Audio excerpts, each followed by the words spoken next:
ವಿದ್ಯಾರ್ಥಿಗಳೇ, ನಾವು ಇಂದಿನ ತರಗತಿಯಲ್ಲಿ 10ನೇ ತರಗತಿಯ 2ನೇ ಗದ್ಯ ಭಾಗ ಶಬರಿ. ಈ ಗದ್ಯ ಭಾಗವನ್ನು ಸ್ವಲ್ಪ ವೀಕ್ಷಣೆಯನ್ನು ನೋಡಿದ್ವಿ. ಈ ದಿನ ಈ ಗದ್ಯ ಭಾಗದ ಮುಂದುವರೆದ ಭಾಗವನ್ನು ನಾವು ನೋಡೋಣ.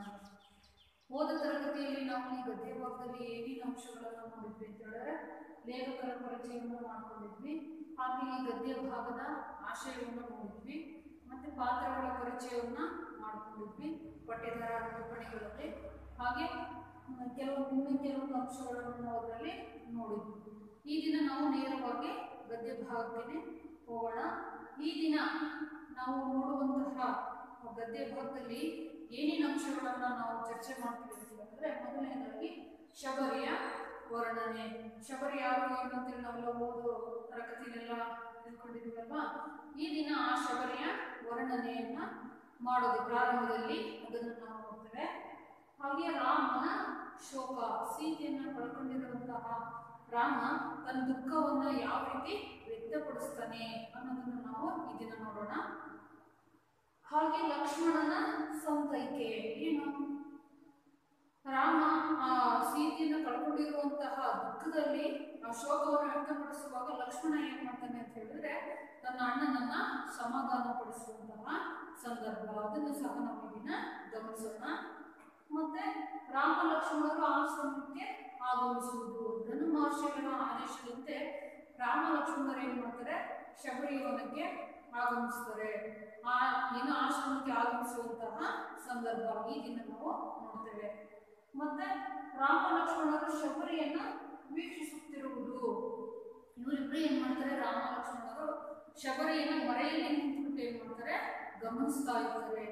ಯಾರು ಶಬರಿ ನೋಡೋಣ, ಮೊದಲು ಪರಿಕಿಸುವ ಬಾ ಅಂತ ಕರೀತಾನೆ ಲಕ್ಷ್ಮಣ. ಅಂದ್ರೆ ಮೊದಲು ನಾವು ಮರೆಯಲ್ಲಿ ನಿಂತು ನೋಡೋಣ, ಆ ನಂತರ ನಾವು ಅವಳ ಎದುರಿಗೆ ಹೋಗೋಣ ಅಂತೇಳಿ ಹೇಳ್ತಾನೆ. ಅದರಂತ ಅವ್ರು ಮರೆಯಲ್ಲಿ ನಿಂತು ಏನ್ ಮಾಡ್ತಾರೆ, ನೋಡ್ತಾರೆ. ಈ ಇಷ್ಟು ಅಂಶಗಳನ್ನು ನಾವು ಈ ದಿನ ನೋಡೋಣ. ಈಗ ಗದ್ಯ ಭಾಗ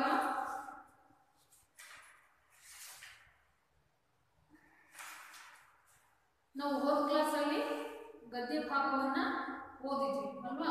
ಈಗ ಇನ್ನೊಮ್ಮೆ ನಾನು ಓದ್ತೇನೆ. ಮತಂಗಾಶ್ರಮದಲ್ಲಿ ತನ್ನ ಪರ್ಣಶಾಲೆಯ ಮುಂದಿನ ವನದಲ್ಲಿ ಶಬರಿ ಹಂಬಲುಗೊಂಡಿದ್ದಾಳೆ. ಶ್ರಮಣಿಯಂತೆ ರೂಪ, ವೃದ್ಧೆ, ಚೀರ ಕೃಷ್ಣ ಜಿನಾಂಬರೆ, ನೋಡುವುದಕ್ಕೆ ಬುದ್ಧಿಹೀನಳಂತೆ ಕಾಣುತ್ತಾಳೆ. ಮೊದಲನೇ ದೃಶ್ಯ, ನಿಂತಲ್ಲಿಯೇ ನಾನು ನಿಂತಿರುವೆ, ರಾಮ ನೀನೆಂತೈತರುವೆ, ನೀನಿರುವುದೆಲ್ಲೋ ನಾನರಿಯೆ, ನಿನ್ನೆಡೆಗೈದುವ ಬಳಿಯರಿಯೆ, ನೀ ಬಹೆ ಎನ್ನುವ ನೆಚ್ಚಿನಳು, ನಾನಿಗೆ ಬೈಕೆಯ ಹುಚ್ಚಿನಳು, ನಿಂತಲ್ಲಿಯೇ ನಾನು ನಿಂತಿರುವೆ, ರಾಮ ನೀನೆಂದು ಐತರುವೆ. ಶಬರಿ ವನದೊಳಕ್ಕೆ ಹೋಗುವಳು. ರಾಮ ಲಕ್ಷ್ಮಣರು ಪ್ರವೇಶಿಸುತ್ತಾರೆ. ರಾಮ, ದೊರೆವಳೆ ಸೀತೆ, ಭೂಮಿ ಜಾತೆ, ಆತ್ಮ ಕಾಮ ಕಲ್ಪಲತೆ, ದೊರೆವಳೆ ಚೆಲುವೆ, ಎರೆವೆ ಎರೆವೆ ಗಿರಿವನವೇ, ಪೇಳಿರಿ ನಾನೆರೆವೆ, ದೊರೆವಳೆ ದೊರೆಯಳೆ, ಅವಳ ನೆಲೆ ಯಾರು ಅರಿಯಿರೆ, ಪೇಳಿ ಎನ್ನರಸಿ ದೊರೆಯಳೆ, ಈ ಬೇಗೆ ಕೆಡದಲ, ನನ್ನೆದೆಯ ಬಿಡದಲ, ಈ ಜಗವ ಸುಡದಲ ಅಂತೇಳಿ ರಾಮ ಹೇಳುವಂಥದ್ದು. ಲಕ್ಷ್ಮಣ, ತಾಳಿಕೋ ಅಣ್ಣ ತಾಳಿಕೋ, ಸೂರ್ಯನೇ ತೇಜಗಿಡೆ ತೇಜಗಿಡೆ ಯಾರು, ರಾಮನೇ ಧೈರ್ಯಗಿಡೆ ಸ್ಥೈರ್ಯಗಿಡೆ ಯಾರು. ರಾಮ, ಸ್ಥೈರ್ಯವಾಯಿತು, ಅವಳ ನೆನಪಿನ ಸೆಳೆತಕ್ಕೆ ನಾತ್ಮ ಸಿಕ್ಕೆ, ಎನ್ನ ಬಗೆಗೆ ಅನಿವಾರ್ಯವೇ ಶೋಕದುಕ್ಕೆ, ಇಗೋ ನೋಡು ಲಕ್ಷ್ಮಣ ತಾಪಸರ ಬೇಡು, ಇದನ್ನು ನೋಡಿ ಮರುಕೊಡಿಸಿತೆನಗವಳ ಪಾಡು. ಲಕ್ಷ್ಮಣ, ಅಹುದು ದಿಟ, ಚಿತ್ರಕೂಟವೇ ಮನೆಗೆ ಬಹುದು, ಜತೆಯೋಳು ಅತ್ತಿಗೆ ಇದ್ದ ಬಗೆಯಂತಹುದು. ಹಾ ಪಾಪಿ, ನಾ ಆಕೆಯನ್ನು ಒಂಟಿಯೊಳೆ ಬಿಟ್ಟೆ, ಎನ್ನ ಅಹಂಕೃತಿಗೆಯೇ ವಂದನೆಯ ಕೊಟ್ಟೆ. ರಾಮ, ಮರುಗದಿರು ತಮ್ಮಯ್ಯ ಆದುದಾಯಿತು, ನಿಮ್ಮನ್ನಿಂದ ಆ ದೈವ ಮರಳು ಮಾಡಿತ್ತು. ಧನು ಬೇಡದ ದಾರಿಯೊಳೆ ನಾವು ಬಂದಿರುವೆ, ಶ್ರಮಣೀಯಾಶ್ರಮ ಇದುವೇ. ಅಗೋ ಲಕ್ಷ್ಮಣ, ಅತ್ತ ಆವುದೀ ಮರುಳು, ನಮ್ಮೆಡೆಗೆ ಬರುತ್ತಿಹುದು, ಏನಿದರ ಹುರುಳು. ಲಕ್ಷ್ಮಣ, ಮೊರೆಗೆ ಬಾ ಅಣ್ಣಯ್ಯ, ಒರಗಿಸುವ ಮುನ್ನ, ಇದಿರುಗುಳೆ ನಾವಿದನು ಏನು ಬನ್ನ. ಮರೆಯೊಳಿರುವರು ಶಬರಿ ತಳಿರು ಹೂ ಹಣ್ಣು ಹಂಪಲುಗಳನ್ನು ತಲೆ ಕಂಕುಳು ಕೈಯಲ್ಲಿಕೊಂಡು ಬರುವಳು. ಶಬರಿ, ರಾಮ ಬಾರದೆ ನನಗೇನೂ ತೋರದೆ, ಅವ ಸವಿದಲ್ಲದೆ ಸವಿಯಾಗದ ಈ ಕಡು ಸವಿ ಹಣ್ಗಳನ್ನು ಹೇಗೆ ಇವೆ. ಮಧುಕರ ಗೀತದ ಮಧು ಊರಿರುವ ಈ ಮಧುಪರ್ಕವ ನಾನು ಆರ್ಗೆಯಿವೆ. ರಾಮ ಬಾರದೆ ನನಗೇನು ತೋರದೆ. ಬಾರಾಮ ಬಾರಾಮ ಬಾರೈ, ಬಾಬಾ ಬಗೆಯಿರುಳಿನ ಪೆರೆಯೇ. ಕೋ ಕೋ ಹಣ್ಗಳ ಕೋ, ಹೂಗಳ ಕೋ, ಎಲ್ಲವ ಕೋ ಎನ್ನಳು ಹೊರೆಯೇ. ರಾಮ ಬಾರದೆ ನನಗೇನು ಸೇರದೆ. ಪರ್ಣಶಾಲೆಯೊಳಕ್ಕೆ ಹೋಗುವಳು. ರಾಮ ಲಕ್ಷ್ಮಣರು ಕಾಣಿಸಿಕೊಳ್ಳುತ್ತಾರೆ. ರಾಮ, ಎನಗಿನಿತು ಹಂಬಲಿಪ ಈ ಜಟಿಲ ಕಬರಿ, ಆ ಉದರ ಮುಖ ನೊರೆದ ಶ್ರಮಣಿ ಶಬರಿ. ಉಪಕಾರ ಇನಿತಿಲ್ಲ ಈಕೆಗೆನ್ನಿಂದ, ಆದೊಡೆಯು ನೆನೆಯುತ್ತಿಹಳ್ ಎನಿತ್ ಅರ್ತಿಯಿಂದ. ನಾಚುತಿಹೆನ್ ಈ ಪೂಜ್ಯೆಯ ಈ ನಗುಮೆಯಿಂದ. ಲಕ್ಷ್ಮಣ, ನಿನ್ನ ನೋಡದೆ ಇಂತು ಮರುಳಾದ ಈ ಸಿದ್ಧೆ, ಇನ್ನು ನೋಡಿದ ಬಳಿಕ ಏನಪ್ಪಳೋ ವೃದ್ಧೆ. ರಾಮ, ರೂಪಕ್ಕೂ ನಾಮ ಮಿಗಿಲಾತ್ಮ ಸುರಭಿಯದು, ಎನ್ನ ಕಾಣುತ್ತಲಿವಳ ಬೆಳಕು ತಿಳಿಯುವುದು. ಲಕ್ಷ್ಮಣ, ನಿತ್ಯ ನೋಡುತ್ತಲಿಹೆನು, ಬೆರಗು ತಲೆಯಲಿದೆ. ಪರಿಕಿಸುವ ಬಾ ಇದನ್ನು, ಶ್ರವಣೀಯಾಶ್ರಮವು ಇದುವೇ. ರಾಮ, ನಡೆ ಮುಂದೆ ಲಕ್ಷ್ಮಣ. ಲಕ್ಷ್ಮಣ, ಇಂದು ನೀನೇ ಮುಂದೆ, ನಾನಿರುವೆ ಹಿಂದೆ. ಮೊದಲ ದಿಟ್ಟಿಗೆ ನೀನು, ಬಳಿಕ ನಾನು ಹೊರಡುವರು. ಒಳತೆರೆ ಎದ್ದು, ಎರಡನೇ ದೃಶ್ಯ ಇದು. ಒಳತೆರೆ ಎದ್ದು ವಿಶಾಲವಾದ ಶಬರಿ ಆಶ್ರಮವನ್ನು ತೋರುವುದು. ಅಲ್ಲಿ ದೂರದಲ್ಲಿ ಹಿಂಬದಿಗೆ ವೇದಿ ಇದೆ.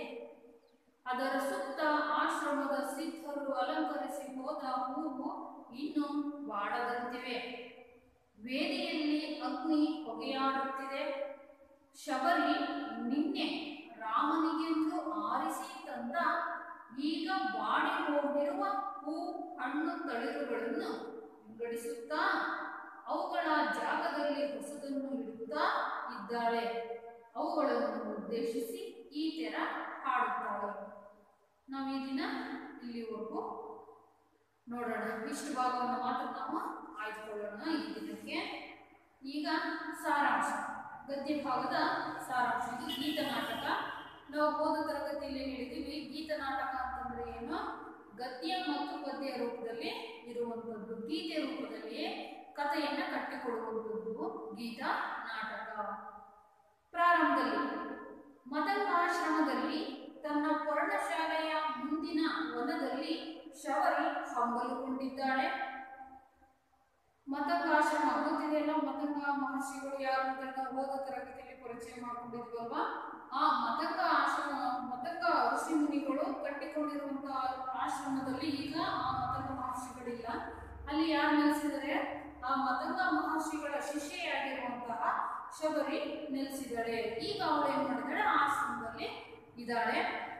ಆ ಪರ್ಣಶಾಲೆಯ ಮುಂದಿನ ವನದಲ್ಲಿ ಶಬರಿ ಹಂಬಲಗೊಂಡಿದ್ದಾಳೆ. ಹಂಬಲಗೊಂಡಿದ್ದಾಳೆ ಅಂತ ಹೇಳಿದ್ರೆ ಏನೋ ಕಾತರದಿಂದ, ಏನೋ ಆಸೆಯನ್ನು ಹೊಂದ್ಬಿಟ್ಟು ಏನನ್ನೋ ಕಾಯ್ತಾ ಇದ್ದಾಳೆ. ಕಾತರದಿಂದ ಆಸೆಯನ್ನ ಮನದೊಳಗೆ ಏನೋ ಒಂದು ಹಂಬಲವನ್ನ ಇಟ್ಕೊಂಡ್ಬಿಟ್ಟು ಏನ್ ಮಾಡ್ತಿದ್ದಾಳೆ? ಕಾಯ್ತಾ ಇದ್ದಾಳೆ. ಯಾರೋ ಬರುವಿಕೆಯಲ್ಲಿ ಇದ್ದಾಳೆ, ಏನನ್ನೋ ನಿರೀಕ್ಷಿಸ್ತಾ ಇದ್ದಾಳೆ ಅನ್ನೋದು ಅವಳ ಕಣ್ಣುಗಳಲ್ಲಿ ಹಂತದಲ್ಲಿ ಕಾಣಿಸ್ತಾ ಇದೆ. ಹಂಬಲಗೊಂಡಿದ್ದಾಳೆ, ಏನೋ ಮುಂದಿನ ಯಾವುದಕ್ಕೋ ಸಿದ್ಧತೆಯನ್ನು ಮಾಡ್ಕೊಂಡಿದ್ದಾಳೆ, ಯಾರಿಗಾಗೋ ಕಾಯ್ತಾ ಇದ್ದಾಳೆ ಅನ್ನೋ ಭಾವನೆ ಅವಳ ಮುಖದಲ್ಲಿ ಎದ್ದು ಕಾಣಿಸ್ತಾ ಇದೆ. ಶ್ರವಣಿಯಂತೆ ರೂಪ, ಅವಳ ರೂಪ ಹೇಗಿತ್ತು ಅಂತಂದ್ರೆ ಶ್ರವಣಿ ಅಂದ್ರೆ ತಪಸ್ವಿನಿ, ಆ ರೀತಿಯ ರೂಪ ಅವಳದ್ದಾಗಿದೆ. ವೃದ್ಧೆ ಅಂದ್ರೆ ತುಂಬಾ ವಯಸ್ಸಾಗಿರುವಂತಹವಳು, ಮುದುಕಿ ವೃದ್ಧೆ ಆಗಿದ್ದಾಳೆ. ಚೀರ ಕೃಷ್ಣ ಜಿನಾಂಬರೆ, ಚೀರ ಅಂತ ಹೇಳಿದ್ರೆ ಸೀರೆ ಅಂತ ಹೇಳಿ ಅರ್ಥ ಬರುತ್ತೆ. ಕೃಷ್ಣ ಜಿನಾಂಬರೆ ಅಂದ್ರೆ ಜಿಂಕೆಯ ಚರ್ಮವನ್ನ ಸೀರೆ ಆಕಾರದಲ್ಲಿ ಏನು ಧರಿಸಿರುವಂತವಳು ಯಾರು? ಶಬರಿ. ಹಳೆಯದಾದ ಸೀರೆಯ ಆಕಾರದಲ್ಲಿ ಇರುವಂತಹ ಜಿಂಕೆಯ ಚರ್ಮವನ್ನು ಅವಳು ಹುಟ್ಟಿದ್ದಾಳೆ. ಕೃಷ್ಣ ಜಿನಾಂಬರೆ, ಕೃಷ್ಣ ಅಂದ್ರೆ ಜಿಂಕೆ, ಅಂಬರೆ ಅಂಬರ ಅಂತ ಹೇಳಿದ್ರೆ ಬಟ್ಟೆ ಧರಿಸಿರುವಂತವಳು ಅಂತ ಅರ್ಥ ಬರುತ್ತೆ. ನೋಡುವುದಕ್ಕೆ ಬುದ್ಧಿಹೀನಳಂತೆ ಕಾಣುತ್ತಾಳೆ. ಯಾರಾದ್ರೂ ಅವಳ ರೂಪ ಹೇಗಿತ್ತು ಅಂತಂದ್ರೆ ತಪಸ್ವಿನಿಯಾಗಿದೆ, ಜಟಿಲ ಕಬರಿ, ಹೋದ ತರಗತಿಯಲ್ಲಿ ಅರ್ಥ ನೋಡಿದ್ವಲ್ವ, ಜಡೆಯಾಕಾರದ ತುರುಬನ್ನ ಹೊಂದಿರುವಂತವಳು. ಆ ಚರ್ಮದ ಹಳೆಯ ಸೀರೆ ಆಕಾರದಲ್ಲಿರುವಂತಹ ಚರ್ಮದ ಜಿಂಕೆಯ ಚರ್ಮವನ್ನು ಹುಟ್ಟಿರುವಂತವಳು. ನೋಡಿದ್ರೆ ಯಾವ ರೀತಿ ಇದ್ದಾಳೆ? ಒಂದು ರೀತಿ ಬುದ್ಧಿಹೀನಳಂತೆ, ಬುದ್ಧಿಭ್ರಮಣೆ ಆಗಿದೆಯೇನೋ ಅಂತ ಇದಕ್ಕೆ ಆ ರೀತಿಯಲ್ಲಿ ಅವಳು ಕಾಣಿಸ್ತಾ ಇದ್ದಾಳೆ, ಬುದ್ಧಿಹೀನಳಂತೆ ಕಾಣುತ್ತಾಳೆ. ಹೇಳ್ತಾಳೆ ಶಬರಿ, ರಾಮನ ಬರುವಿಕೆಗೆ ಕಾಯ್ತಿದ್ದಾಳೆ ಅನ್ನೋದು ಇಲ್ಲಿ ಗೊತ್ತಾಗುತ್ತೆ. ನಿಂತಲ್ಲಿಯೇ ನಾನು ನಿಂತಿರುವೆ ಅಂದ್ರೆ ನಾನು ನಿಂತಲ್ಲಿಯೇ ನಿಂತಿದ್ದೀನಿ ಅಂತಂದ್ರೆ ಅರ್ಥ ನಾನು ರಾಮನ ಬರುವಿಕೆಗಾಗಿ ಅದೇ ಉದ್ದೇಶಕ್ಕಾಗಿ ಇನ್ನೂ ಕಾಯ್ತಾ ಇದ್ದೀನಿ, ಅದೊಂದೇ ಉದ್ದೇಶಕ್ಕಾಗಿ ನಾನು ಇನ್ನೂ ನಿಂತಿದ್ದೀನಿ ಅಂದ್ರೆ ಇನ್ನೂ ಕಾಯ್ತಾ ಇದ್ದೀನಿ. ರಾಮ ಬಂದೇ ಬರ್ತಾನೆ, ನಾನು ಅವನನ್ನ ದರ್ಶನ ಪಡಿತೀನಿ ಅನ್ನೋ ನಿರೀಕ್ಷೆಯಲ್ಲಿಯೇ ನಾನು ನಿಂತಿದ್ದೀನಿ, ನಿಂತಲ್ಲಿಯೇ ನಾನು ನಿಂತಿರುವೆ. ರಾಮ ನೀನ್ ಎಂದೈತರುವೆ, ನೀನ್ ಯಾವಾಗ ಇಲ್ಲಿಗೆ ಬರ್ತೀಯ?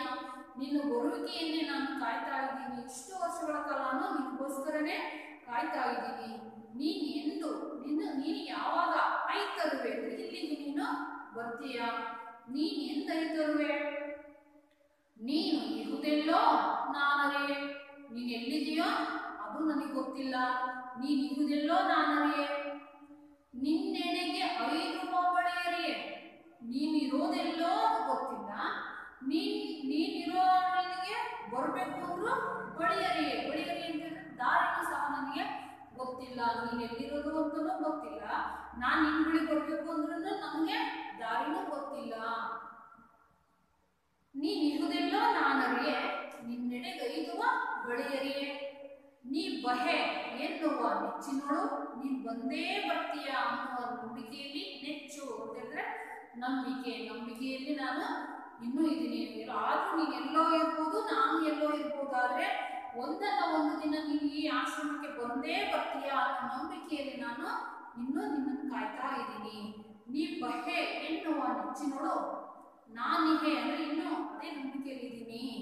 ಬಯಕೆಯ ಹುಚ್ಚಿನೋಳು, ಆಸೆ ಹೆಂಗಿದೆ ಅಂದ್ರೆ ಹುಚ್ಚು ಅನ್ನೋ ರೀತಿಯಲ್ಲಿ, ಅಂದ್ರೆ ಅಷ್ಟೊಂದು ಆಸೆಯನ್ನು ಇಟ್ಕೊಂಡು ನಾನು ಕಾಯ್ತಾ ಇದ್ದೀನಿ, ಇನ್ನು ಹುಚ್ಚನ್ನ ಹಚ್ಕೊಂಡಿದ್ದೀನಿ ನಾನಿಗೆ ಬಯಕೆಯ ಹುಚ್ಚಿನೋಳು, ನಿಂತಲ್ಲಿಯೇ ನಾನು ನಿಂತಿರುವೆ. ರಾಮ ನೀನ್ ಎಂದೈತರುವೆ ಅಂತ ಹೇಳಿ ಹಾಡ್ತಾ ಇದ್ದಾಳೆ. ಈ ರೀತಿ ಹಾಡ್ತಾ ಶಬರಿ ವನದೊಳಕ್ಕೆ ಹೋಗುವಳು. ರಾಮ ಲಕ್ಷ್ಮಣರು ಪ್ರವೇಶಿಸುತ್ತಾರೆ. ಅವಳು ಮರೆಯಾಗುತ್ತೆ. ಇದು ವೇದಿಕೆಯ ಮೇಲೆ ಈ ರೀತಿ ನಾಟಕ ನಡೀತಾ ಇದೆ. ಮೊದಲಿಗೆ ಶಬರಿ ಏನ್ ಮಾಡ್ತಿದ್ದಾಳೆ, ಅಲ್ಲಿ ಬಂದ್ಬಿಟ್ಟು ಏನ್ ಮಾಡಿದ್ಲು, ಹಾಡಿದ್ಲು, ರಾಮಗೋಸ್ಕರ ಕಾಯ್ತಾ ಇದ್ದೀನಿ, ನೀನ್ ಬರ್ತೀಯ ಅನ್ನೋ ನಂಬಿಕೆಯಲ್ಲಿ ಇದ್ದೀನಿ ಅಂತ ಹೇಳಿ ಹಾಡ್ತಾ ವನದೊಳಕ್ಕೆ ಹೋಗ್ತಾಳೆ. ಈಗ ಯಾರು ಪ್ರವೇಶ ಮಾಡ್ತಾರೆ ವೇದಿಕೆಯ ಮೇಲೆ ಅಂತಂದ್ರೆ ರಾಮ ಲಕ್ಷ್ಮಣರ ಪ್ರವೇಶ ಆಗುತ್ತೆ. ಈಗ ಅವರಿಗೆ ರಾಮ ಲಕ್ಷ್ಮಣರಿಗೆ ಶಬರಿ ಕಾಣಿಸ್ತಾ ಇಲ್ಲ ಅಂತ ಕೊಟ್ಟಿದ್ದಾರೆ. ವನದೊಳಕ್ಕೆ ಹೋಗುವಳು ಅಂತ ಹೇಳೋದಾ, ಈಗ ಅವಳು ವನದೊಳಗೆ ಹೋಗಿದ್ದಾಳೆ. ಈಗ ರಾಮ ಮತ್ತು ಲಕ್ಷ್ಮಣರಿಗಲ್ಲಿ ಪ್ರವೇಶ ಮಾಡಿದ್ದಾರೆ. ರಾಮ ಹೇಳ್ತಿದ್ದಾನೆ ವೇದಿಕೆಯ ಮೇಲೆ ಬಂದ್ಬಿಟ್ಟು, ದೊರೆವಳೆ ಸೀತೆ ಭೂಮಿ ಜಾತೆ, ಸಿಗ್ತಾಳ ನಮಗೆ ಸೀತೆ ಸಿಗ್ತಾಳ? ಗೊತ್ತಿದೆ ಅಲ್ವಾ, ಕಥೆ ಗೊತ್ತಿದೆ ಅಲ್ವಾ? ಏನು ರಾಮ ಲಕ್ಷ್ಮಣ ಸೀತೆ ಏನು ವನವಾಸಕ್ಕೆ ಕಾಡಿಗೆ ಬಂದ್ರು. ಆ ನಂತರ ಅಲ್ಲಿಗೆ ಶೂರ್ಪನಖಿಯ ಆಗಮನ ಆಗುತ್ತೆ. ಅವಳು ರಾಮ ಮತ್ತು ಲಕ್ಷ್ಮಣರ ಮೇಲೆ ಮೋಹ ಕೊಡ್ತಾಳೆ, ತನ್ನನ್ನು ಮದುವೆ ಮಾಡ್ಕೊಳ್ರಿ ಅಂತೇಳಿ ಕೇಳ್ಕೊಳ್ತಾಳೆ. ಆದ್ರೆ ಅವರು ಅದನ್ನ ನಿರಾಕರಿಸ್ತಾರೆ. ಅಷ್ಟೆಲ್ಲ ಲಕ್ಷ್ಮಣನಿಂದ ಅವಳಿಗೆ ಏನ್ ಮಾಡ್ತಾನೆ ಲಕ್ಷ್ಮಣ, ಅವಳಿಗೆ ಕಿವಿ ಮೂಗುಗಳನ್ನೆಲ್ಲ ಕತ್ತರಿಸಿ ಅವಳಿಗೆ ಅವಮಾನ ಪಡಿಸ್ತಾನೆ. ಅವಳು ತನ್ನ ಅಣ್ಣನಾದಂತಹ ರಾವಣನಿಗೆ ಹೋಗಿ ದೂರನ್ನ ನೀಡ್ತಾಳೆ. ಆ ರಾವಣ ಆ ಸೇಡಿನ ಉದ್ದೇಶಕ್ಕಾಗಿ ಇಲ್ಲಿ ಬಂದ್ಬಿಟ್ಟು ಏನ್ ಮಾಡ್ತಾನೆ, ಈ ರಾಮ ಲಕ್ಷ್ಮಣರು ಏನೋ ಮೋಡಿ ಮಾಡಿ ಆ ಕಡೆ ಈ ಕಡೆ ಬೇರೆ ಬೇರೆ ಮಾಡಿ ಎಲ್ಲರನ್ನು ಈಗ ಸೀತೆಯನ್ನು ಏನ್ ಮಾಡಿದಾನೆ, ಹೊತ್ಕೊಂಡು ಹೋಗಿದ್ದಾನೆ, ಅಪಹರಣ ಮಾಡಿದ್ದಾನೆ. ಈ ದುಃಖದಲ್ಲಿ ಈಗ ರಾಮ ಇರುವಂತದ್ದು. ಅದಕ್ಕೆ ಹೇಳ್ತಿದ್ದಾನೆ ರಾಮ, ದೊರೆಬಡೆ ಸೀತೆ, ಸೀತೆ ನಮ್ಗೆ ಸಿಗ್ತಾಳ, ಎಲ್ಲಿದ್ದಾಳೋ ಏನೋ, ಅವಳ ಪಾಡು ಈಗ ಹೇಗಿದೆಯೋ ಏನೋ. ಭೂಮಿ ಜಾತೆ, ಭೂಮಿ ಜಾತೆ ಅಂತಂದ್ರೆ ಏನು ಅಂತ ಹೇಳಿದ್ವಿ, ಭೂಮಿಯಿಂದ ಸಿಕ್ಕಂತವಳು, ಭೂಮಿಯಿಂದ ಹುಟ್ಟಿದಂತವಳು. ಹೌದಾ, ಅವಳು ಶಿಶುವಾಗಿದ್ದಾಗ ಸಿಕ್ಕಿತ್ತಲ್ವ ಜನಕ ಮಹಾರಾಜನಿಗೆ, ಅವಳು ಭೂಮಿ ಜಾತೆ ಅಂತ ಅರ್ಥ ಸೀತೆ. ಭೂಮಿ ಜಾತೆ ಆತ್ಮ ಕಾಮ ಕಲ್ಪಲತೆ, ಮರವನ್ನ ಹಿಂಗೆ ಬಳ್ಳಿ ಹಬ್ಕೊಂಡಿತ್ತು, ಹಂಗೆ ನನ್ನ ಆತ್ಮವನ್ನ ಅವಳು ಒಪ್ಪಿಕೊಂಡಿದ್ದಾಳೆ ಸೀತೆ. ದೊರೆಬಳೆ ಚೆಲುವೆ, ಸಿಗ್ತಾಳ ನನ್ನ ಸೀತೆ, ನನ್ನ ಚೆಲುವೆ ಸಿಗ್ತಾಳ ಅಂತೇಳಿ ರಾಮ ಹೇಳ್ತಾ ಇದ್ದಾನೆ. ಎರೆವೆ ಅಂದ್ರೆ ಬೇಡ್ಕೊಳ್ತಿದ್ದೀನಿ, ನಿಮ್ಮನ್ನು ಪ್ರಾರ್ಥಿಸ್ತಾ ಇದ್ದೀನಿ. ಯಾರನ್ನು ಕೇಳ್ತಿದ್ದಾನೆ ರಾಮ? ಅಲ್ಲಿರುವಂತಹ ಗಿಡ ಮರಗಳನ್ನ, ಬೆಟ್ಟ ಗುಡ್ಡಗಳನ್ನೆಲ್ಲ ಕೇಳ್ತಾ ಇದ್ದಾನೆ. ಇಲ್ಲಿ ಏನಾದ್ರು ಬಂದ, ನೀವೇನಾದ್ರು ನೋಡಿದ್ರ ಹೇಳಿ ಹೇಳಿ ಅಂತೇಳಿ ಆ ಗಿಡ ಮರ ಬಳ್ಳಿಗಳನ್ನ, ಬೆಟ್ಟ ಗುಡ್ಡಗಳನ್ನ ಕೇಳ್ತಾ ಇದ್ದಾನೆ. ಎರೆವೆ ಅಂದ್ರೆ ಬೇಡಿಕೊಳ್ಳುವೆ, ಎರೆವೆ ಎರೆವೆ ಗಿರಿವನವೇ, ಹೇಳಿರಿ ನಾನೆರೆವೆ, ಹೇಳಿ ನಾನು ಕೇಳ್ತಾ ಇದ್ದೀನಿ, ಅವಳ ಗುರುತೇನಾದ್ರು ಇದೆಯಾ ಹೇಳಿ ಹೇಳಿ ಅಂತೇಳಿ ಬೇಡ್ಕೊಳ್ತಾ ಇದ್ದಾನೆ. ದೊರೆಬಳೆ ದೊರೆಯಳೆ, ಸಿಗ್ತಾಳೋ ಸಿಗಲ್ವೋ ಹೇಳಿ ಅಂತೇಳಿ ನನ್ನ ದುಃಖವನ್ನ ತೋರಿಸ್ತಾ ಇದ್ದಾನೆ. ಅವಳ ನೆಲೆ ಯಾರು ಅರಿಯರೆ, ಅವಳು ಇರೋದು ಎಲ್ಲಿ, ನೆಲೆ ಅಂತ ಹೇಳಿದ್ರೆ ಸ್ಥಳ, ಜಾಗ. ಅವಳು ಇರೋದು ಎಲ್ಲಿ ಅಂತ ಏನಾದ್ರು ನಿಮ್ಗೆ ಗೊತ್ತಿದ್ರೆ ಹೇಳಿ, ಹೇಳಿ ಹೇಳಿ ಎನ್ನರಸಿ ದೊರೆಯಳೆ, ಹೇಳಿ ನನ್ನ ರಾಣಿ, ನನ್ನ ಚೆಲುವೆ ಸಿಗೋದಿಲ್ವೇ ಅಂತೇಳಿ ಅವನು ಕೇಳ್ತಾ ಇದ್ದಾನೆ. ಈ ಬೇಗೆ ಕೆಳಗಲ, ಈ ನೋವು ಬೆಂಕಿ, ಬೇಗೆ ಅಂತ ಹೇಳಿದ್ರೆ ಸಂಕಟ, ನೋವು, ಈ ಏನೋ ಸೀತೆಯನ್ನ ಕಳ್ಕೊಂಡಿರುವಂತಹ ದುಃಖದ ಬೆಂಕಿ ಏನ್ ಮಾಡ್ತಾ ಇದೆ, ಇಡೀ ನನ್ನ ದೇಹವನ್ನೇ ಹಾಕ್ತಾ ಇದೆಯಲ್ಲ, ನನ್ನ ಎದೆಯೇ ಬಿಡಗಲ್ಲ, ಇಡೀ ನನ್ನ ಮನಸ್ಸನ್ನು ಆವರಿಸ್ಬಿಟ್ಟಿದೆಯಲ್ಲ, ಇದೊಂದು ರೀತಿ ನನಗೆ ಏನ್ ಅನಿಸ್ತಾ ಇದೆ, ಈ ನೋವಿನ ಬೆಂಕಿ ಇಡೀ ಜಗತ್ತನ್ನೇ ಸುಡ್ತಾ ಇದೆಯೇನೋ ಅಂತ ಅನ್ನಿಸ್ತಾ ಇದೆ, ಈ ಜಗವ ಸುಡದಲ್ಲ ಅಂತ ಹೇಳಿ ತನ್ನ ದುಃಖವನ್ನ ತೋರಿಸ್ತಾ ಇದ್ದಾನೆ ರಾಮ. ಅವನ ಆ ರೀತಿ ತನ್ನ ಮನಸ್ಸನ್ನ ನೋವನ್ನು ಹೊರ ಹಾಕೋದನ್ನ ನೋಡಿದಂತಹ ಲಕ್ಷ್ಮಣ ಹೇಳ್ತಿದ್ದಾನೆ, ತಾಳಿಕೋವನ್ನ ತಾಳಿಕೋ ಅಂದ್ರೆ ಸಮಾಧಾನವಾಗಿರೋಣ, ನೀನು ಸಮಾಧಾನವಾಗಿರು, ಸ್ವಲ್ಪ ತಾಳ್ಮೆಯಿಂದ ಇರು, ಸಹಿಸ್ಕೋ. ಸೂರ್ಯನೇ ತೇಜಗೆಡೆ, ತೇಜಕ್ಕೆಡೆ ಯಾರು? ಇಡೀ ಜಗತ್ತಿಗೆ ಬೆಳಕನ್ನು ಕೊಡ್ಬೇಕಾಗಿರುವಂತವನು ಸೂರ್ಯ. ಅವನೇ ತನ್ನ ಕಾಂತಿಯನ್ನ, ಬೆಳಕನ್ನ ಕೊಡೋದನ್ನ ನಿಲ್ಲಿಸ್ಬಿಟ್ರೆ ಈ ಜಗತ್ತಿಗೆ ಬೆಳಕನ್ನು ಕೊಡೋರು ಯಾರು ಅಂತೇಳಿ ಪ್ರಶ್ನೆ ಮಾಡ್ತಾ ಇದ್ದೇನೆ. ಅವನೇ ತನ್ನ ಕಾಂತಿಯನ್ನು ಕಳ್ಕೊಂಡ್ಬಿಟ್ರೆ ಇಡೀ ಜಗತ್ತು ಬೆಳಕಿಗೆ ಎಲ್ಲಿ ಹೋಗ್ಬೇಕು? ತೇಜಕ್ಕೆಡೆ ಯಾರು? ರಾಮನೇ ಧೈರ್ಯಗೆಡೆ, ಸ್ಥೈರ್ಯಕ್ಕೆಡೆ ಯಾರು? ಎಲ್ಲರಿಗೂ ಸಮಾಧಾನ ಹೇಳ್ಬೇಕಾಗಿರೋನು ನೀನೇ ಸಮಾಧಾನವನ್ನ ಕಳ್ಕೊಂಡು ಬಿಟ್ರೆ, ನೀನೇ ಧೈರ್ಯವನ್ನ ಕಳ್ಕೊಂಡು ಬಿಟ್ರೆ ಉಳಿದಂತವರಿಗೆ ಧೈರ್ಯ ಹೇಳೋರು ಯಾರು? ಸಹಿಸ್ಕೋ ಅಣ್ಣ, ಸಹಿಸ್ಕೋ, ತಾಳ್ಮೆಯಿಂದಿರು, ಏನೂ ಆಗಲ್ಲ ಅಂತೇಳಿ ಲಕ್ಷ್ಮಣ ತನ್ನ ಅಣ್ಣನನ್ನ ಸಮಾಧಾನ ಪಡಿಸ್ತಾ ಇದ್ದಾನೆ. ರಾಮ ಸ್ಥೈರ್ಯವಾಂತು ಅಂದ್ರೆ ಸ್ವಲ್ಪ ಧೈರ್ಯ, ಸಮಾಧಾನವನ್ನು ತೆಗೆದುಕೊಂಡು ಹೇಳ್ತಿದ್ದಾನೆ. ಅವಳ ನೆನಪಿನ ಸೆಳೆತಕ್ಕೆ ನಾತ್ಮ ಸಿಲುಕೆ, ನನ್ನ ಮನಸ್ಸು ಯಾವುದಕ್ಕೆ ಸಿಕ್ಕಾಕೊಂಡ್ಬಿಟ್ಟಿದೆ? ಸೀತೆಯ ಸೆಳೆತಕ್ಕೆ ಸಿಕ್ಕಾಕೊಂಡ್ಬಿಟ್ಟಿದೆ, ಅವಳ ಅಗಳಿಕೆಯ ಸೆಳೆತಕ್ಕೆ ಸಿಕ್ಕಾಕೊಂಡ್ಬಿಟ್ಟಿದೆ. ಸೆಳೆತಕ್ಕೆ ಸಿಕ್ಕೆ ಎನ್ನ ಬಗೆಯೇ ಅನಿವಾರ್ಯ ಈ ಶೋಕಕ್ಕೆ, ನನಗೆ ಶೋಕ ಅನ್ನೋದು ಅನಿವಾರ್ಯ ಆಗ್ಬಿಟ್ಟಿದೆ. ಉಲ್ಕೆ ಅಂತ ಹೇಳಿದ್ರೆ ಆಕಾಶದಿಂದ ಉಲ್ಕೆಗಳು ಬಿಡ್ತಾ ಇತ್ತು, ಭೂಮಿಯನ್ನು ಸುಡ್ತಾ ಇತ್ತು ಅಲ್ವಾ, ಆ ರೀತಿ ಉಲ್ಕೆ ನನ್ನ ಮನಸ್ಸನ್ನ ಏನ್ ಮಾಡ್ತಾ ಇದೆ, ಸುಡ್ತಾ ಇದೆ. ಎಂತಹ ಉಲ್ಕೆ? ಶೋಕದ ಉಲ್ಕೆ. ಇದು ರೂಪಕಾಲಂಕಾರಕ್ಕೆ ಉದಾಹರಣೆ ಆಗುತ್ತೆ. ಶೋಕದ ಉಲ್ಕೆ, ಶೋಕದ ಉಲ್ಕೆ ಅಲ್ವಾ ರೂಪಕಾಲಂಕಾರ. ಈ ಶೋಕ ಅನ್ನೋ ಒಂದು ಉಲ್ಕೆ, ಈ ದುಃಖ ನನ್ನನ್ನ ಬಿಡ್ತಾ ಇಲ್ಲ, ಇದು ನನಗೆ ಅನಿವಾರ್ಯ, ಅನುಭವಿಸಲೇಬೇಕಾಗಿದೆ ನಾನು ಅಂತೇಳಿ ಹೇಳ್ತಾ ಇದ್ದಾನೆ. ಇಗೋ ನೋಡು, ಇಲ್ಲಿ ನೋಡು ಲಕ್ಷ್ಮಣ, ತಾಪಸರ ಬೀಡು. ಇಲ್ಲಿ ನೋಡು ಲಕ್ಷ್ಮಣ, ಇಲ್ಲಿ ಯಾವುದೋ ತಾಪಸರು ಅಂದ್ರೆ ತಪಸ್ವಿಗಳು ವಾಸ ಮಾಡಿರುವಂತ ಸ್ಥಳ ಇದೆಯಲ್ವಾ, ತಾಪಸರ ಬೀಡು ಸ್ಥಳ.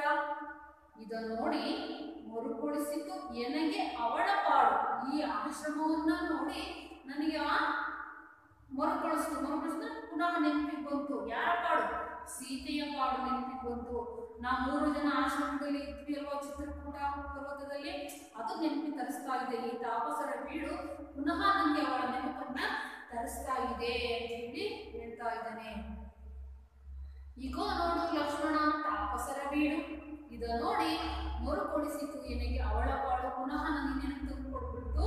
ಸೀತೆಯ ಸ್ಥಿತಿ ಮುಂದೆ ಮತ್ತೆ ನೆನಪಿಗೆ ಬಂತು ಅಂತ ಹೇಳಿ ರಾಮ ಹೇಳ್ತಾ ಇದ್ದಾನೆ. ಅದಕ್ಕೆ ಲಕ್ಷ್ಮಣ ಹೇಳ್ತಿದ್ದಾನೆ, ಹೌದು ದಿಟ, ಹೌದು ಹೌದು ಸತ್ಯ, ನಿಜನೇ ಅಣ್ಣ, ಚಿತ್ರಕೂಟವೇ ಮನೆಗೆ ಬಹುದು. ಹೌದು ಅಣ್ಣ, ಆ ಆಶ್ರಮವನ್ನು ನೋಡ್ಬಿಟ್ರೆ ನನ್ನ ಮನಸ್ಸಿಗೆ ಏನು ಅನಿಸ್ತಾ ಇದೆ, ಆ ಚಿತ್ರಕೂಟವೇ ನೆನಪಿಗೆ ಬರ್ತಾ ಇದೆ ನನಗೂ. ಅದ್ರ ಜೊತೆಯೋಳು ಅತ್ತಿಗೆ ಇದ್ದ ಬಗೆಯಂತಹುದು. ಈ ಸನ್ನಿವೇಶವನ್ನ ದೃಶ್ಯವನ್ನು ನೋಡಿದ್ರೆ ನನಗೂ ಸಹ ಚಿತ್ರಕೂಟದ ನೆನಪು ಬರ್ತಾ ಇದೆ.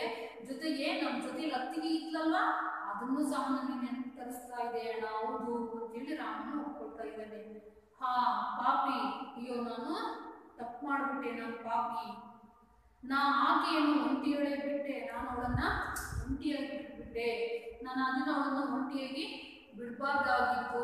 ನಾನು ಅದನ್ನ ಏನು ಯಾವುದಕ್ಕೆ ಬೆಲೆ ಕೊಟ್ಬಿಟ್ಟೆ, ನನ್ನ ಅಹಂಕೃತಿಗೇನೆ ಮನ್ನಣೆ ಕೊಟ್ಟೆ, ನನ್ನ ಮನಸ್ಸಿನ ಅಹಂಕಾರಕ್ಕೇನೆ ನಾನು ಬೆಲೆಯನ್ನು ಕೊಟ್ಟು ಏನ್ ಮಾಡಿದ್ರೆ ನಾನು ಅವಳನ್ನು ಒಂಟಿಯಾಗಿ ಬಿಟ್ಬಿಟ್ಟೆ ಅಂತ ಹೇಳಿ ಹೇಳ್ತಿದ್ದಾನೆ. ಇಲ್ಲಿ ರಾವಣ ಅವಳನ್ನು ಅಪಹರಿಸುವಂತಹ ಸಂದರ್ಭದಲ್ಲಿ ಆ ಮಾಯಾಜಿಂಕೆಯನ್ನ ರಾಮ ಏನ್ ಮಾಡ್ತಾನೆ, ತಪ್ಪಿಸ್ಕೊಂಡು ಹೋಗ್ತಾನೆ. ಆ ಮಾಯಾಜಿಂಕೆ ಎಲ್ಲೋ ಒಂದ್ ಕಡೆ ರಾಮನನ್ನ ದೂರ ಕಾಡಿನಲ್ಲಿ ಕರ್ಕೊಂಡು ಹೋಗಿ ಕೂಗುತ್ತೆ. ಆ ರಾಮನ ಧ್ವನಿಯಲ್ಲಿ ಕೂಗುತ್ತೆ, ಹಾ ಲಕ್ಷ್ಮಣ, ಹಾ ಸೀತೆ ಅಂತ ಹೇಳಿ ಕೂಗುತ್ತೆ. ಅದನ್ನ ಕೇಳ್ಬಿಟ್ಟು ಸೀತೆ ಏನ್ ಅಂದ್ಕೊಳ್ತಾಳೆ, ರಾಮನಿಗಿನೇ ಏನೋ ತೊಂದರೆ ಆಗ್ಬಿಟ್ಟಿದೆ, ಲಕ್ಷ್ಮಣ ನೀನು ಹೋಗು, ಅವ್ರನ್ನ ರಕ್ಷಣೆ ಮಾಡು ಅಂತ ಹೇಳಿ ಹೇಳ್ತೇನೆ. ಹೇಳ್ತಾಳೆ ಯಾರೋ ಸೀತೆ. ಆ ಲಕ್ಷ್ಮಣನಿಗೆ ಗೊತ್ತಿತ್ತು ಇದು ಯಾವುದೋ ರಾಕ್ಷಸರ ಕುತಂತ್ರ ಇರಬೇಕು, ಯಾವುದೋ ರಾಕ್ಷಸರ ಕಾಟ ಇರಬೇಕು, ಇದ್ರಲ್ಲಿ ಏನೋ ತಂತ್ರ ಇದೆ ಅಂತ ಹೇಳಿ ಮನಸ್ಸಿಗೆ ಅನಿಸುತ್ತೆ. ಅವನು ಹೋಗ್ಲಿಕ್ಕೆ ಒಪ್ಪೋದಿಲ್ಲ. ಆದ್ರೆ ಸೀತೆ ಯಾವುದೋ ಒಂದು ರೀತಿ ಅಪವಾದ ಬರೋ ರೀತಿಯಲ್ಲಿ ಅವನ ಮೇಲೆ ಏನೋ ಅಪನಂಬಿಕೆಯಲ್ಲಿ ಮಾತಾಡಿದಾಗ ಅದಕ್ಕೆ ಕೊನೆಯದಾಗಿ ಏನ್ ಮಾಡ್ತಾನೆ ಲಕ್ಷ್ಮಣ, ಅದಕ್ಕೆ ಬೆಲೆ ಕೊಡ್ಬೇಕಾಗುತ್ತೆ. ತನ್ನ ಒಂದು ಸ್ವಾಭಿಮಾನ ಅವನು ಸ್ವಲ್ಪ ಎಚ್ಚೆತ್ಕೊಳ್ಳುತ್ತೆ ಅವನಿಗೆ. ಆಗ ಏನ್ ಮಾಡ್ತಾನೆ, ಅದ್ರಲ್ಲೂ ಮತ್ತೆ ಏನ್ ಮಾಡ್ತಾನೆ, ಅವನು ಹಾಗೇನೆ ಹೋಗೋದಿಲ್ಲ, ಒಂದು ಗೆರೆಯನ್ನ ಹಾಕ್ಬಿಟ್ಟು ಹೋಗ್ತಾನೆ. ತನ್ನ ಅತ್ತಿಗೆ ಹೇಳ್ತಾನೆ, ಈ ಗೆರೆಯನ್ನ ದಾಟಿ ನೀನು ಬರಬೇಡ ಅಂತ ಹೇಳಿ. ಅದೇ ಲಕ್ಷ್ಮಣ ಬೇಕೆ, ಹೌದಾ? ಆ ರೀತಿ ಗೆರೆಯನ್ನ ಹಾಕ್ಬಿಟ್ಟು ಏನ್ ಮಾಡ್ತಾನೆ, ಹೋಗ್ತಾನೆ. ಅದರಲ್ಲಿ ನೆನ್ಪು ಮಾಡ್ಕೊಳ್ತಾನೆ. ಆ ಒಂದು ಮಾತಿಗೆ ನಾನು ಹಂಗೆ ಬಿಟ್ಬಿಟ್ಟು ಹೋಗ್ಬಿಟ್ಟೆ ನಾನು ಅತ್ತಿಗೆಯನ್ನ, ನಾನು ಅದನ್ನ ಅವತ್ತು ಮಾಡದೇ ಇದ್ದಿದ್ರೆ ಇವತ್ತು ಅತ್ತಿಗೆ ಏನ್ ಮಾಡ್ತಿದ್ದು, ಜೊತೆಗೆ ಇರ್ತಾ ಇದ್ಲು ಅಂತೇಳಿ ಅವನು ತನ್ನ ಅಸಮಾಧಾನವನ್ನ ವ್ಯಕ್ತಪಡಿಸ್ತಾ ಇದ್ದಾನೆ. ಎನ್ನ ಅಹಂಕೃತಿಗೆ ಮನ್ನಣೆ ಕೊಟ್ಟೆ, ನನ್ನ ಮನಸ್ಸಿಗೆ ನನ್ನ ಅಹಂಕಾರಕ್ಕೆ ನಾನು ಬೆಲೆಯನ್ನು ಕೊಟ್ಬಿಟ್ಟೆ ಅಣ್ಣ, ಅತ್ತಿಗೆ ಒಂಟಿಯಾಗಿ ಬಿಟ್ಬಿಟ್ಟೆ, ಅದಕ್ಕೆಲ್ಲ ಇದೆಲ್ಲ ಆಗಿದ್ದು ಅಂತ ಹೇಳಿ ಹೇಳ್ಕೊಂಡಾಗ ರಾಮ ಹೇಳ್ತಾನೆ, ಮರುಗದಿರು ತಮ್ಮಯ್ಯ, ಆದುದಾಯಿತು, ಅದಕ್ಕೆ ಯಾಕೆ ನೀನು ಮರುಗ್ತಾ ಇದೆಯಾ, ನೋವನ್ನು ಪಡ್ತಾ ಇದೆಯಾ ತಮ್ಮಯ್ಯ, ಹೋಗ್ಲಿ ಬಿಡು, ಆದದ್ದಾಯ್ತಲ್ವಾ ಅಂತೇಳಿ ಅವನು ಸಹ ಲಕ್ಷ್ಮಣನಿಗೆ ಸಮಾಧಾನವನ್ನು ಹೇಳ್ತಾನೆ. ನಿಮ್ಮ ಇಂತೆ ಆ ದೈವ ಮರುಳು ಮಾಡಿತ್ತು, ಇದು ನಿನ್ನದು ತಪ್ಪಲ್ಲ, ಸೀತೆಯದ್ದು ತಪ್ಪಲ್ಲ, ನಿಮ್ಮಿಬ್ಬರನ್ನ ಈ ರೀತಿಯ ದೇವರೇ ಮರುಳು ಮಾಡಿರ್ಬೋದು ಅಂತೇಳಿ ರಾಮ ಹೇಳ್ತಾನೆ. ಅದು ಬಿಟ್ಟು ಮುಂದೆ ಹೇಳ್ತಾನೆ ರಾಮ, ಧನುಬೇಡದ ದಾರಿಗಳೇ ನಾವು ಬಂದಿದ್ದೇವೆ.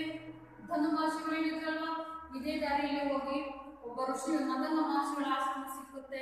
ಅಲ್ಲಿ ಶಬರಿ ಅಂತ ಒಬ್ಬ ತಪಸ್ವಿನಿ ಇದ್ದಾಳೆ, ಅವಳ ಭೇಟಿಯನ್ನ ಮಾಡಿ ಮುಂದೆ ಸುಗ್ರೀವನ ಸಖ್ಯವನ್ನ ಮಾಡಿ ಅಂತೇಳಿ ಅದನ್ನೆಲ್ಲಿ ನೆನಪು ಮಾಡ್ಕೊಳ್ತಾರೆ. ನಾ ಧನುಮಾಸಿಗಳು ಹೇಳಿದ್ರಲ್ವಾ, ಅದೇ ದಾರಿಯಲ್ಲಿ ನಾವು ಬಂದಿದೀವ, ನೋಡು ಬಂದಿದೀವ.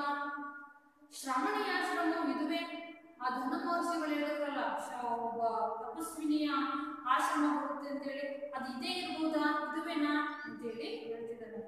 ಅಗೋ ಲಕ್ಷ್ಮಣ, ಅತ್ತ ಯಾವುದೀ ಮರುಳು. ಆಗ ಅವ್ರ ಆ ರೀತಿ ಮಾತಾಡ್ಕೊಳ್ತಿದ್ದಾಗೇನೆ ಶಬರಿ ಕಾಣಿಸ್ಕೊಳ್ತಾ ಇದ್ದಾಳೆ. ರಾಮ ಹೇಳ್ತಾನೆ, ಯಾವುದೀ ಮರುಳು, ಒಂದ್ ರೀತಿ ಬುದ್ಧಿ ಭ್ರಮಣೆ ಆಗಿರೋ ರೀತಿ ಕಾಣ್ತಾ ಇದ್ದಾಳಲ್ವಾ, ಅದಕ್ಕೆ ಆ ಮರುಳು ಅಂತೇಳಿ ಕರೀತಾ ಇದ್ದಾಳೆ ಯಾರು, ರಾಮ. ನಮ್ಮೆಡೆಗೆ ಬರುತ್ತಿರುವುದು, ಅದು ನಮ್ಮ ಕಡೆಗೆ ಬರ್ತಾ ಇದೆಯಲ್ಲ, ಏನಿದರೋ ಹುರುಳು, ಇದ್ರ ಮರ್ಮ ಏನಿರ್ಬೋದು, ಇದ್ರ ಉದ್ದೇಶ ಏನಿರ್ಬೋದು ಲಕ್ಷ್ಮಣ ಅಂತೇಳಿ ರಾಮ ಕೇಳ್ತಾ ಇದ್ದಾನೆ. ಅದಕ್ಕೆ ಲಕ್ಷ್ಮಣ ಹೇಳ್ತಿದ್ದಾನೆ, ಮರೆಗೆ ಬಾ ಅಣ್ಣಯ್ಯ, ಮರೆಗೆ ಹೋಗಿ ನಿಂತ್ಕೊಂಡು ನೋಡೋಣ ಅಣ್ಣಯ್ಯ, ಮರೆಗೆ ಬಾ, ಯಾವುದೋ ಒಂದು ಮರದ ಪೊದೆಯ ಹಿಂದ್ಗಡೆಗೆ ಅವನು ಹೋಗೋಣ ಅಂತೇಳಿ ಕರೀತಾ ಇದ್ದಾನೆ. ಮರೆಗೆ ಬಾ ಅಣ್ಣಯ್ಯ ಪರಿಕಿಸುವ ಮುನ್ನ, ಅದೇನು ಅಂತೇಳಿ ಗೊತ್ತಾಗೋವರೆಗೂ ನಾವು ಎದುರಿಗೆ ಹೋಗೋದು ಬೇಡ, ಮರೆಯಲ್ಲಿ ನಾವು ನೋಡೋಣ ಬಾ.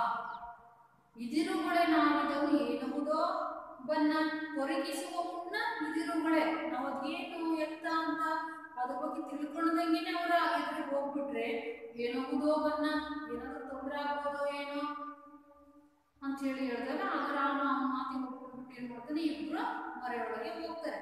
ಮರೆಯೊಳಗಿರುವವರು ಮರದ ಒಂದು ಪೊದೆಯ ಹಿಂದೆ ಮರೆಯಲ್ಲಿ ಹೋಗಿ ಕೂತ್ಬಿಡ್ತಾರೆ.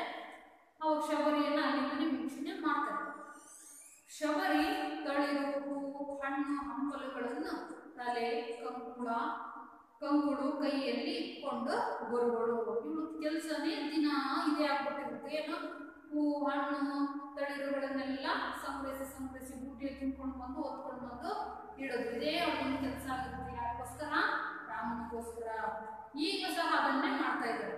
ತಳಿರು, ಚಿಗುರು, ಹೂವುಗಳು, ಹಣ್ಣು, ಹಂಪಲುಗಳನ್ನೆಲ್ಲ ತಲೆ ಮೇಲೆ ಸ್ವಲ್ಪ ಹೊತ್ಕೊಂಡಿದ್ದಾಳೆ, ಕಂಕಳಲ್ಲಿ ಸ್ವಲ್ಪ ಸಿಕ್ಸ್ಕೊಂಡಿದ್ದಾಳೆ, ಆಮೇಲೆ ಕೈಯಲ್ಲಿ 2 ಕೈಯಲ್ಲಿ ಇಟ್ಕೊಂಡಿದ್ದಾಳೆ. ಒಂದು ರೀತಿ ಬುದ್ಧಿ ಭ್ರಮಣೆ ಆಗಿರೋ ರೀತಿ ಏನ್ ಮಾಡ್ತಿದ್ದಾರೆ, ಬರ್ತಾ ಇದ್ದಾರೆ, ಕಡೆನೆ ಬರ್ತಾ ಇದ್ದಾರೆ. ಇವ್ರು ಅಲ್ಲೇ ಕೂತ್ಬಿಟ್ಟು ನೋಡ್ತಾ ಇದ್ದಾರೆ ಯಾರನ್ನ, ಶಬರಿಯನ್ನ. ಶಬರಿ ಹಾಡ್ತಾ ಇದ್ದಾಳೆ, ರಾಮ ಬಾರದೆ ನನಗೇನೂ ತೋರದೆ. ರಾಮ ಬಾರದೆ ನನಗೇನು ತೋರಲ್ಲ. ರಾಮ ಬರ್ತೇನೆ, ಮುಂದಿನ ದಾರಿನಾಗ ಏನು ಗೊತ್ತಾಗ್ತಾ ಇಲ್ಲ. ಅವನು ಬರಬೇಕು, ನನಗೆ ಮುಕ್ತಿ ಸಿಗ್ಬೇಕು, ಅವನಿಲ್ದೇನೆ ಮುಂದಿನ ದಾರಿ ನನಗಿಲ್ಲ ಅಂತ ಅವರು ಹೇಳ್ತಿದ್ದಾರೆ. ಅವ ಸವಿದಲ್ಲದೆ ಸವಿಯಾಗದ ಈ ಕಡು ಸವಿ ಹಣ್ಣುಗಳನ್ನು ಹೇಗೇವೆ. ಈ ಹಣ್ಣಿಗೆ ರುಚಿ ಬರೋದು ಯಾವಾಗ ಅಂತ ಹೇಳಿದ್ರೆ ಶಬರಿ, ಈ ಹಣ್ಣಿಗೆ ರುಚಿ ಬರೋದು ಯಾವಾಗ ಅಂತ ಹೇಳಿದ್ರೆ ರಾಮ ಸವಿದಾದ ನಂತರ ಈ ಹಣ್ಣು ಸವಿಯಾಗುತ್ತೆ.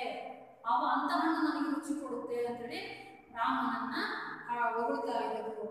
ಅಂತಹ ಹಣ್ಣುಗಳನ್ನ ರಾಮ ತಿಂದೇ ಇರುವಂತಹ ಇಂತಹ ಹಣ್ಣುಗಳನ್ನ ನಾನು ಏನ್ ಮಾಡಿ, ಹಣ್ಣುಗಳನ್ನು ಹೇಗೆ ಏನು ಮಾಡಿ, ಮಧುಕರ ಗೀತದ ಮಧು ಊರಿರುವ ಈ ಮಧುಪರ್ಕವನ್ನ ಹಾಗೆಯೇ, ಮಧುಕರ ಅಂತ ಹೇಳಿದ್ರೆ ದುಂಬಿಗಳು ಹೂವಿನ ಮೇಲೆ ಕೂತಿರ್ತವಲ್ವಾ, ಕೂತ್ಬಿಟ್ಟು ಏನ್ ಮಾಡ್ತವೆ, ಅದು ಜೇನುತುಪ್ಪ ಆಗುತ್ತೆ ಅಲ್ವಾ.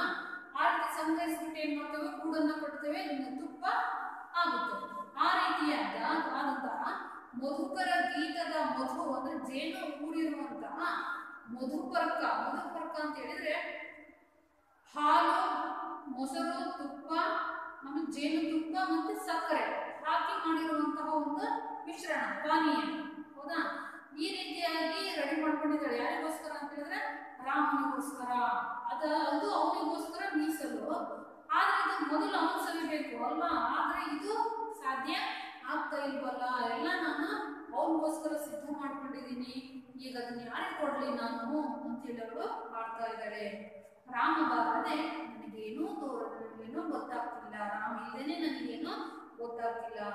ಬಾರಾಮ ಬಾರಾಮ ಬಾರೇ ಕರೀತಾಳೆ ರಾಮನ. ಬಾರಾಮ, ನೀನು ಎಲ್ಲಿದೆಯಾ, ಬಾ ತಂದೆ, ಬಾ ಬಾ, ಎಲ್ಲಿದೆಯಾ ನೀನು, ಆದಷ್ಟು ಬೇಗ ಬಾ. ಬಗೆ ಈರುಳಿನ ಪೆರೆ, ಮನಸ್ಸಿನ ಕತ್ತಲೆಯನ್ನು ಓಡಿಸುವಂತಹ ಚಂದಿರನೇ. ಪೆರೆ ಅಂತ ಹೇಳಿದ್ರೆ ಚಂದಿರ, ನನ್ನ ಮನಸ್ಸಲ್ಲಿ ಇರುವಂತಹ ಕತ್ತಲೆಯನ್ನು ಓಡಿಸುವಂತ ಬೆಳಕು ರಾಮ ನೀನು ಬೇಗ ಬಾ, ಚಂದಿರನೇ ಬಾ. ಕೋ ಕೋ ಹಣ್ಣುಗಳಾಕೋ, ಹೂಗಳಾಕೋ, ತಗೋ, ನಿನಗೋಸ್ಕರ ತಂದಿದ್ದೀನಿ ಹಣ್ಣುಗಳನ್ನ, ಹೂಗಳನ್ನ, ತಗೋ ತಗೋ ಅಂತ ಹೇಳಿ ಹೇಳ್ತಾ ಇದ್ದಾಳೆ. ಎಲ್ಲದೂ ನಿನ್ಗಾಗಿ, ನಿನ್ನ ಮುಗ್ಧ ಮನಸ್ಸಿನ ಮಗುವಿನ ರೀತಿ ಅವಳು ಹೇಳ್ತಾ ಇರುವಂಥದ್ದು. ಎನ್ನಳು ಮೋರೆ, ನನ್ನಲ್ಲೂ ನಿನಗೆ ಕೋಪನ ಅಂತೇಳಿ ಹೇಳ್ತಾ ಇದ್ದಾಳೆ. ರಾಮ ಬಾರದೆ ನನಗೇನೂ ಸೇರಿದೆ, ಅವಳು ಬರದೇ ಇದ್ರೆ ನನಗೆ ಯಾವುದು ಸೇರಲ್ಲ ಅಂತ ಹೇಳಿ ಆಡ್ತಾ ಇದ್ದಾಳೆ. ಆ ರೀತಿ ಆಡ್ತಾ ಆಡ್ತಾ ಪರ್ಣಶಾಲೆಯೊಳಕ್ಕೆ ಹೋಗ್ತಾಳೆ. ಆಶ್ರಮದ ಒಳಕ್ಕೆ ಪರ್ಣಶಾಲೆ ಕುಟೀರ ಇರುತ್ತವ, ಅದರೊಳಕ್ಕೆ ಹೋಗ್ತಾಳೆ. ರಾಮ ಲಕ್ಷ್ಮಣರು ಕಾಣಿಸಿಕೊಳ್ಳುತ್ತಾರೆ. ಈಗ ರಾಮ ಮತ್ತು ಲಕ್ಷ್ಮಣ ಏನ್ ಮಾಡಿದ್ರು, ಬಂದ್ರು. ಇವಾಗ ರಾಮ ಹೇಳ್ತಿದ್ದಾನೆ, ಏನಗೆ ಇನ್ನಿತು ಹಂಬಲಿಪ ಈ ಜಟಿಲ ಕವರಿ. ಏನಗೆ ಅಂದ್ರೆ ನನಗೋಸ್ಕರ, ಇನ್ನಿತ್ತು ಅಂದ್ರೆ ಇಷ್ಟೊಂದು, ಹಂಬಲಿಪ ಅಂದ್ರೆ ಕಾಯ್ತಾ ಇರುವಂತಹ, ಕಾತರದಿಂದ ಕಾಯ್ತಾ ಇರುವಂತಹ ಈ ಜಟಿಲ ಕವರಿ ಅಂದ್ರೆ ಜಡೆಯಾಕಾರದ ತುರುವನ್ನ ಹೊಂದಿರುವಂತಹಳು ಜಟಿಲ ಕವರಿ. ಯಾರು ಹಣ್ಣು ಅಂತೇಳಿ ರಾಮ ಹೇಳ್ತಿದ್ದಾನೆ, ಈ ಜಟಿಲ ಕಬರಿ. ಆ ಉದರ ಮುಖನವರೆಲ್ಲ ಶ್ರಾವಣಿ ಶಬರಿ. ಉದರ ಮುಖ ಯಾರು ಅಂತ ಹೇಳಿದ್ವಿ? ಧನು ಮಹರ್ಷಿ ಅಲ್ವಾ?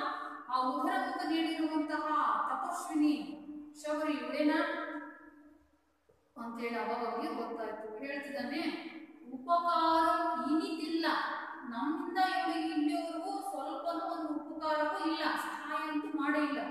ಅವಳ ಮುಖವನ್ನ ನಾವೀಗ ನೋಡ್ತಿದ್ವಿ, ಅವಳು ನಮ್ಮನ್ನು ನೋಡಿಲ್ಲ, ಅವಳ ನಮ್ಮ ಭೇಟಿನೇ ಇಲ್ಲ, ನಮ್ಮಿಂದ ಅವಳು ಯಾವ ಸಹಾಯನೂ ಆಗಿಲ್ಲ.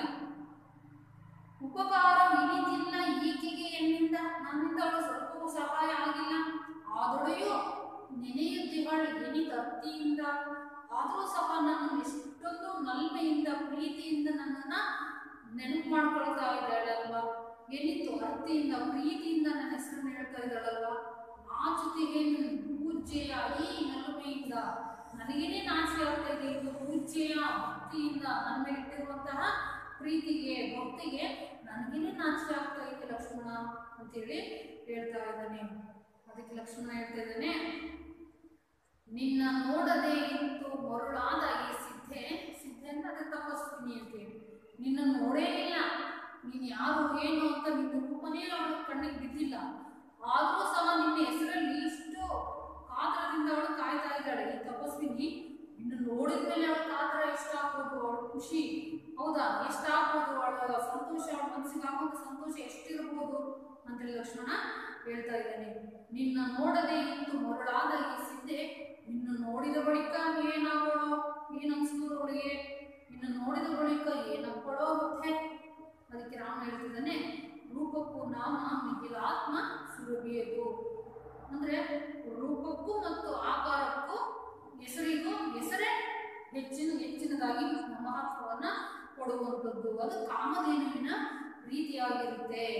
ಎನ್ನ ಕಾಣುತ್ತಲೇ ಅವಳ ಬೆರಗು ತಿಳಿಯುವುದು. ಸರಿ ಹೋಗೋಣ, ನಾನು ನೋಡಿದ್ಮೇಲೆ ಅವಳ ಬೆರಗು ಆಶ್ಚರ್ಯ ಏನು, ಅವಳು ನಡ್ಕೊಳ್ಳೋ ರೀತಿ ಹೇಗೆ ಅಂತ ಗೊತ್ತಾಗುತ್ತೆ, ಬಾ ಹೋಗೋಣ ಅಂತ ಹೇಳಿ ರಾಮ ಹೇಳ್ತಾ ಇದ್ದಾನೆ. ಅದಕ್ಕೆ ಲಕ್ಷ್ಮಣ ಹೇಳ್ತಿದ್ದಾನೆ, ನಿತ್ಯ ನೋಡುತ್ತಲೇ ಏನು ಅಣ್ಣ, ನಾನು ನಿತ್ಯ ನೋಡ್ತಾ ಇದ್ದೀನಿ, ದಿನವೂ ನೋಡ್ತಾ ಇದ್ದೀನಿ, ಆದ್ರೆ ನನ್ನ ಬೆರಗು ಇನ್ನೂ ಕಡಿಮೆನೇ ಆಗಿಲ್ಲ, ಎಷ್ಟು ನೋಡಿದ್ರು ನೋಡ್ಬೇಕು ಅಂತ ಅನಿಸ್ತಾ ಇದೆ, ತಣಿದಿಲ್ಲ. ನಿತ್ಯ ನೋಡುತ್ತೇನೆ ಏನು ಬೆರಗು ತಣಿಯಲಿದೆ. ಪರೀಕ್ಷಿಸುವ ಬಾ, ಬಾ ಪರೀಕ್ಷೆ ಮಾಡೋಣ, ಇದನ್ನು ಪರೀಕ್ಷಿಸುವ ಬಾ. ಇದನ್ನು ಶ್ರಮಣೀಯ ಆಶ್ರಮ ಅದೇ ಅದೇ ಆ ಶಬರಿಯ ಆಶ್ರಮ, ಆ ತಪಸ್ವಿನಿಯ ಆಶ್ರಮ ಅದುವೇ, ಬಾ ಅಂತೇಳಿ ಕರೀತಾ ಇದ್ದಾನೆ. ರಾಮ ಹೇಳ್ತಿದ್ದಾನೆ, ನಡೆ ರಾಮ ನಡೆ, ಲಕ್ಷ್ಮಣ ಮುಂದೆ ನಡಿ ಅಂತೇಳಿ ರಾಮ ಹೇಳಿದಾಗ ಲಕ್ಷ್ಮಣ ಹೇಳ್ತಾನೆ, ಇಂದು ನೀನೇ ಮುಂದೆ, ಇವತ್ತು ನೀನೇ ಮುಂದೆ ಹೋಗು, ನಾನಿರುವೆ ಹಿಂದೆ. ಯಾಕಂತ ಹೇಳಿದ್ರೆ ಅವ್ರು ಕಾಯ್ತಾ ಇರೋದು ನನಗೆ ರಾಮನಿಗೋಸ್ಕರ. ಅದಕ್ಕೆ ಇವತ್ತು ನೀನೇ ಮುಂದೆ ಹೋಗು, ನಾನು ನಿನ್ನ ಹಿಂದೆ ಇರ್ತೀನಿ. ಮೊದಲ ದಿಟ್ಟಿಗೆ ನೀನು, ಅವಳ ಮೊದಲಿನ ದೃಷ್ಟಿಗೆ, ಅವಳು ಮೊದಲು ನೋಡ್ಬೇಕಾಗಿರೋದು ನೀನು, ಅವಳ ಕಣ್ಣಿಗೆ ಮೊದಲಿಗೆ ಬೀಳ್ಬೇಕಾಗಿದ್ದು ನೀನು ಅಂತ ಹೇಳಿ ಅವನು ಹೇಳ್ತಾ ಇದ್ದಾನೆ. ಬಳಿಕ ನಾನು ಅಂತ ಹೇಳಿ ಹೊರಡ್ತಾರೆ. ಹಾಗೇನಾಗುತ್ತೆ ಅಂತ ಹೇಳಿದ್ರೆ ಎರಡನೇ ದೃಶ್ಯ ಶುರುವಾಗುತ್ತೆ. ಒಳತೆರೆ ಎಂದು ತೆರೆಯ ಮೇಲೆ ಏರುತ್ತೆ. ವಿಶಾಲವಾಗಿರುವಂತಹ ಶಬರಿ ಆಶ್ರಮ ಗೋಚರಿಸ್ತಾ ಇದೆ. ಒಂದ್ ಕಡೆ ದೂರದಲ್ಲಿ ಹಿಂಬದಿಗೆ ವೇದಿ ಇದೆ. ವೇದಿ ಅಂತ ಹೇಳಿದ್ರೆ ಹೋಮ ಹವನ ಮಾಡುವುದಕ್ಕೆ ತಯಾರು ಮಾಡಿರುವಂತಹ ಕುಂಡ, ಅಗ್ನಿಕುಂಡ ಅಂತ ಕರೀತೀವಲ್ವಾ ಅದು. ಅದರ ಸುತ್ತ ಆಶ್ರಮದ ಸಿದ್ಧರು, ಬೇರೆ ಬೇರೆ ಆಶ್ರಮದ ಸನ್ಯಾಸಿಗಳು, ಮುನಿಗಳೆಲ್ಲ ಬಂದ್ಬಿಟ್ಟು ಅಲ್ಲಿ ಹೋಮ ಹವನವನ್ನ ಮಾಡಿ ಬಿಟ್ಟು ಹೋಗಿದ್ದಾರೆ. ಅಲ್ಲಿ ಏನಾಗಿದೆ, ಹೂವುಗಳು, ತಳಿರು, ಹಣ್ಣು ಎಲ್ಲ ಏನಾಗ್ಬಿಟ್ಟಿದೆ ಹಾಗೇನೆ ಇದೆ. ಬಾಡದಂತಿದ್ದ ಹೂಗಳು ಬಾಡಿಲ್ಲ, ಇನ್ನೂ ಹಾಗೇನೆ ಇದ್ದಾವೆ. ವೇದಿಯಲ್ಲಿ ಅಗ್ನಿ ಹೊಗೆ ಆಡುತ್ತಿದೆ. ಆ ಅಗ್ನಿ ಕುಂಡದಲ್ಲಿ ಇನ್ನು ಬೆಂಕಿ ಆರಿಲ್ಲ, ಇನ್ನೂ ಬೆಂಕಿ ಇದೆ, ಹೊಗೆ ಹಾಕ್ತಾ ಇದೆ. ಶಬರಿ ನಿನ್ನೆ ರಾಮನಿಗೆಂದು ಆರಿಸಿ ತಂದ, ನಿನ್ನೆ ರಾಮ ಅವಳ ಕೆಲಸ ಏನಾಗುತ್ತೆ ಅಂದ್ರೆ ಇವತ್ತು ಆರಿಸಿ ತರೋದು, ಅವನು ರಾಮ ಬರ್ತಾನೆ ಅಂತೇಳಿ ಕಾಯೋದು ಇಟ್ಟು, ರಾಮ ಬರ್ದೇ ಇದ್ದ ಮತ್ತು ಮಾರನೇ ದಿನ ಮತ್ತೆ ಹೊಸ ಹೂವು, ಹಣ್ಣು, ಹಂಪಲುಗಳನ್ನ, ತಳಿರುಗಳನ್ನ ಸಂಗ್ರಹಿಸೋದು, ಹಳೆಯದ ಇಟ್ಟಿರೋದನ್ನ ಎತ್ತಾಕೋದು ಮತ್ತು ಹೊಸದನ್ನ ಜೋಡಿಸೋದು, ಇದೇ ಅವಳ ಕೆಲಸವಾಗ್ಬಿಟ್ಟಿರುತ್ತೆ. ಈಗ ಅವಳು ಅದನ್ನೇ ಮಾಡ್ತಾ ಇದ್ದಾಳೆ. ನಿನ್ನೆ ರಾಮನಿಗೆಂದು ಆರಿಸಿ ತಂದ, ಈಗ ಬಾಡಿ ಹೋಗಿ ಬಾಡಿ ಹೋಗ್ಬಿಟ್ಟಿದೆ. ನಿನ್ನೆ ತಂದಿರೋದು ಈಗ ಬಾಡಿ ಹೋಗಿರುವ ಹಣ್ಣು, ತಳಿರುಗಳನ್ನು ಬೇರೆ ಬೇರೆ ಮಾಡ್ತಾ ಇದ್ದಾಳೆ, ವಿಂಗಡಿಸುತ್ತಾ ಅವುಗಳ ಜಾಗದಲ್ಲಿ ಹೊಸದನ್ನ ಈಗ ಇಡ್ತಾ ಇದ್ದಾಳೆ. ಹೊಸದನ್ನ ಇದ್ದಾಳೆ, ಅವುಗಳನ್ನ ಉದ್ದೇಶಿಸಿ ಈ ತರ ಹಾಡುತ್ತಾಳೆ. ಈಗ ಅವಳ ಕೆಲಸ ಏನಾಗಿರ್ತಾರೆ ಅಂದ್ರೆ ಹೊಸದಾಗಿ ಹಣ್ಣು ತಳಿರುಗಳನ್ನು ತಂದಿದ್ದಾಳೆ, ಅವುಗಳನ್ನೆಲ್ಲ ವಿಂಗಡಿಸ್ತಾ ಹೊಸ ಹಣ್ಣುಗಳನ್ನಲ್ಲಿ ಜೋಡಿಸ್ತಾ ಇದ್ದಾಳೆ. ನಾಳಿನ ತರಗತಿಯಲ್ಲಿ ನಾವು ಯಾವ ರೀತಿ ಹಾಡುವುದು ಅನ್ನೋದನ್ನ ನೋಡೋಣ.